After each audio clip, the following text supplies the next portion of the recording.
embora eu tivesse um bom desempenho em matemática, em física na universidade, mas era muito mais voltado para a literatura, para a cultura, e achava que provavelmente a especialidade mais preocupada com a cultura do homem era a psiquiatria. Mas os médicos geralmente sempre foram muito preocupados com a cultura, mas muito levados mais para aquela medicina que precisa fazer biológica. A psiquiatria ainda provavelmente a especialidade mais atrasada da medicina em descobrir a etiologia e o desenvolvimento, a causa e o desenvolvimento das doenças mentais. E a mim me fascinava muito esses mistérios da mente humana. Havia uma ideia de que a psicologia, e dentro da psicologia, a psicanálise, que foi fundada por um médico, segundo Freud, ela pudesse explicar todo o fenômeno mental, né? Uma coisa que certamente dominou completamente o século XX, né? Não havia psiquiatra que não quisesse fazer uma formação para ser um bom psicanalista, a qual eu fiz no Instituto, que também recém foi sendo criado aqui em Porto Alegre. Mas eu vi que não era só problemas relacionados com o inconsciente humano, que seria sido a grande descoberta do Freud sobre a existência de uma parte do psiquismo que era escondida da pessoa, ignorada pela pessoa.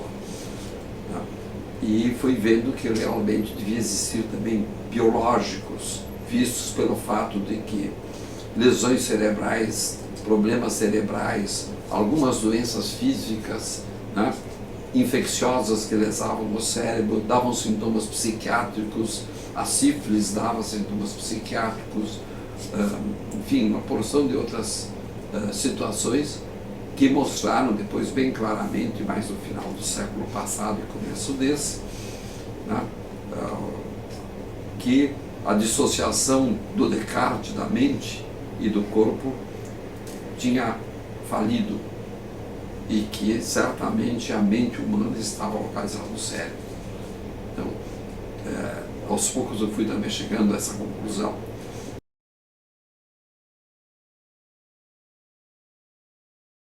E me fascinava muito a ideia de que eu devia trabalhar com um pensamento voltado para uma prevenção possível de doenças mentais, não deixar que a pessoa ficasse doente, o tratamento e a identificação correta de doença por doença, né? E a descoberta da intimidade da causa das doenças e do desenvolvimento das doenças, que me apaixonou. Então eu comecei a pensar em trabalhar em saúde mental comunitária e comecei a trabalhar em saúde comunitária.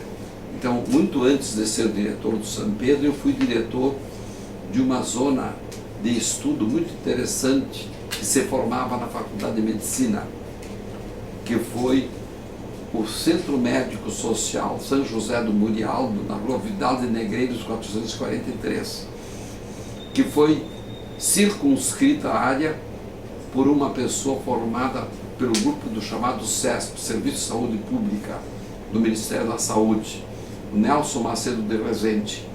E ele dizia: Busnello, tu não quer vir trabalhar lá? Tem casos de psiquiatria, muita gente com drogas. Naquela época a droga era álcool. Raro que fosse alguma pessoa com morfina ou cocaína. Essas são pessoas que eram da farmácia, dos hospitais. Não tinha tido ainda a epidemia da maconha, os anos 60 ainda não tinham ocorrido, né? Os anos que inauguraram o sexo livre, o droga livre e o rock and roll. Fico com o rock and roll e deixei os outros dois de lado, mas realmente a ideia de ir para a saúde pública foi muito importante. Eu fiquei no Murialdo, vamos dizer assim, você tem que saber, a universidade não tinha outro hospital psiquiátrico que não a Santa Casa.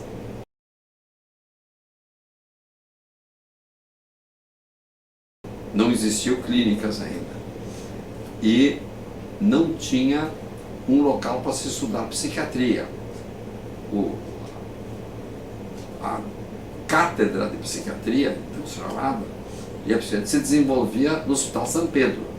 Então, todos nós ambicionávamos trabalhar no São Pedro. Então eu fui uma pessoa sempre que teve double appointment, como dizem em inglês, né? Eu tinha um lugar no estado do Rio Grande do Sul, no São Pedro, que era também o lugar onde eu lecionava. Tá? E como a gente não tinha muitas obrigações com tempo integral, e nem o Estado tinha dinheiro para pagar psiquiatras só integrais, nós trabalhávamos muito, mas realmente eu acumulei essas duas tarefas. Tanto que fui versátil. No Murialdo eu acabei sendo diretor, depois de concluir o meu curso de mestrado de saúde pública. Então eu vim para cá, os médicos de saúde pública diziam que eu não podia governar serviços de saúde pública, postos de saúde e tudo. Mas quando eu voltei eu já estava com um título superior aos deles, que era numa inequívoca grande universidade americana, que é a Johns Hopkins. Então eu vim para cá muito afiado.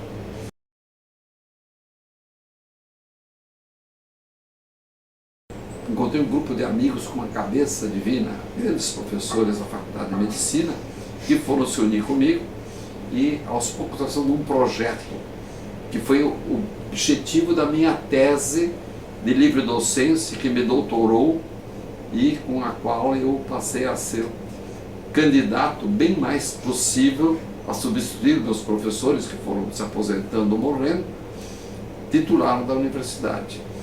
E transformamos a área do Murialdo, que tinha 30 mil habitantes, em 5 áreas de 6 mil, que significava 1.000 e poucas famílias em cada área, 1.200 famílias.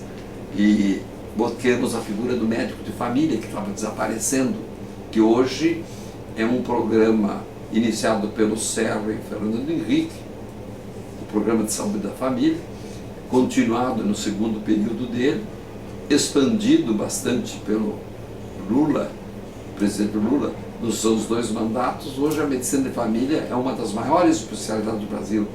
Temos cerca de 40 mil unidades de medicina de família e provavelmente um número equivalente de médicos de família. Só que a maioria teve que ser treinado de especialidades para fazer medicina de família. Um número pequeno, uns 2, 3 mil desses médicos, fizeram residências. E o modelo de residência médica de medicina de família, primeiro do Brasil, nasceu na unidade sanitária Murialdo, que se chamava Centro Médico e Social São José do Murialdo. Era uma obra dos padres josefinos com a Secretaria da Saúde. Mas quem governava o centro era um profissional da Secretaria da Saúde. E eu tinha as 2 qualificações. Eu era profissional da Secretaria da Saúde e também era professor da universidade. E com o grupo que eu tinha por lá, de pessoas maravilhosas, as quais eu cito, por exemplo, 2 que foram muito contínuos comigo, Isaac Levin e o outro, Sérgio Rucho, que tinha feito mestrado na Yale, nos Estados Unidos, e o professor Carlos Grossman, que era um cardiologista, mas que nunca trabalhava uma pessoa cardiologia ou qualquer coisa de medicina avançada, ele ainda é atuante, trabalha aqui, sem ver a família toda. Ele era um médico que conhecia as famílias. Então, nós criamos a medicina de família brasileira. Havia um embate meio ideológico devido à ditadura militar. O grupo dos estudantes, que naturalmente eram todos voltados contra o poder da ditadura, achavam que eles não queriam dar um nome de comunitária porque seria comunista, ou coisa desse tipo. Nós queriam chamar medicina geral comunitária. E foi assim que nós chamamos. E o governo aceitou. E um outro grupo que se formava dentro do Ministério da Saúde bem mais tarde, nós nos antecipamos, por exemplo, a conferência da OMS de Alma-Ata, 10 anos praticamente. E eles denominaram médico de família.